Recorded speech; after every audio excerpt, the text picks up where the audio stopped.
Hey everyone, I apologize for getting on so late tonight. However, I didn't want to negate getting on. And so I am here to read Jeremiah chapter 9 out of the Passion Translation. Again, I will be posting the chapter, what are they called? Yep, footnotes, I guess is the word that I would use, down below here within the next couple of days. Please give me just a little bit of grace on getting that done. There's a lot of things happening in my life on this side of things. And so I am trying to get things accomplished as soon as I'm able to, but I wanted to make sure to at least come on and do the live in real time on Sunday before the end of the day. So again, we are in Jeremiah chapter 9 in the TPT, and I'm just going to go ahead and get into it. It says, "How I wish my head were a reservoir that could weep a fountain of tears. I would weep day and night for my beloved ones who have been slain. If only I had a shelter in the wilderness, a place for weary travelers to spend the night. Then I could leave my people and go away from them, because they're all unfaithful to God, a company of corruption. Yahweh says, they shoot out lies with their tongues, just as an archer uses a bow to shoot arrows. Their lies have prevailed in the land, but they are not faithful to Yahweh. My people go from one evil thing to another, because they do not know my heart. Beware of your neighbor, and do not even trust your brother, for every brother is a cheater, and every friend is a slanderer.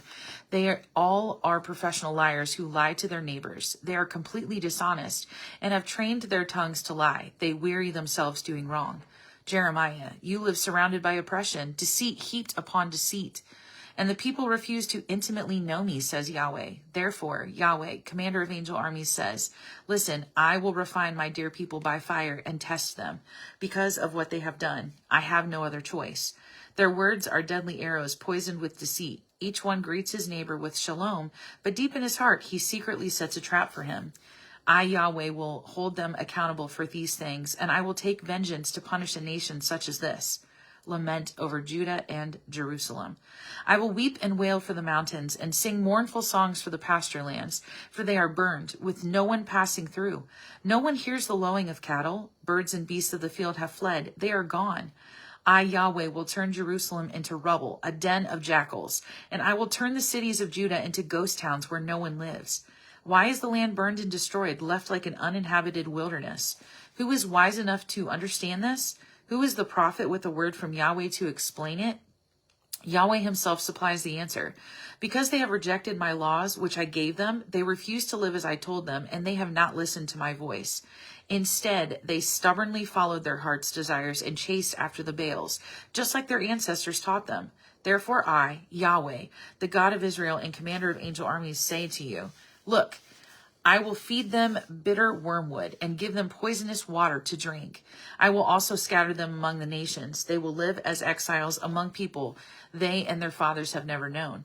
I will send the sword after them until I have made an end of them. Jerusalem cries out for help. Yahweh, commander of angel armies, says, look around you and discern. Summon the wailing women. Call for those most skilled at mourning. Let them hurry and wail over us, that our eyes may overflow with tears and our eyelids gush with water.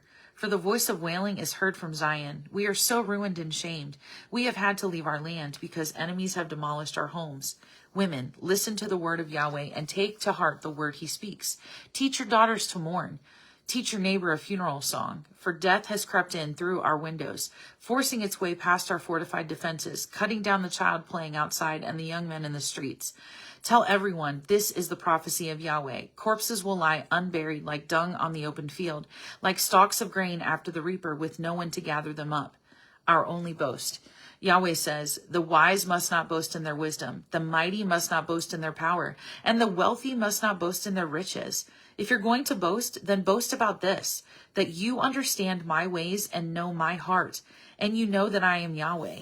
Let the wise boast in knowing how I demonstrate infinite love, true justice, and righteousness. For these are the things that delight my heart, declares Yahweh. Look, Yahweh says, the day is coming when I will punish all who are circumcised in the flesh only.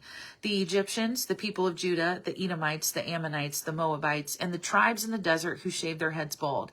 The men in all those lands are uncircumcised, and the Israelites are just like them because their hearts are uncircumcised. Man, I feel like these chapters just keep getting harder and harder, to be completely honest. They just keep getting more and more in your face.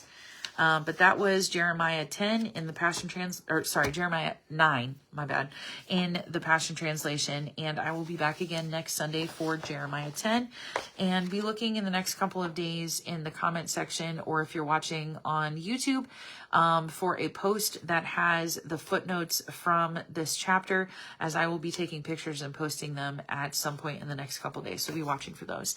Thank you so much for tuning in. Apologies for it being so late. Hopefully next week it won't be as late, but we shall see. This is kind of how the cookie crumbles sometimes with the way my days go. So anyway, I hope you had a wonderful Sunday, and I will see you all again next week. Have a great night.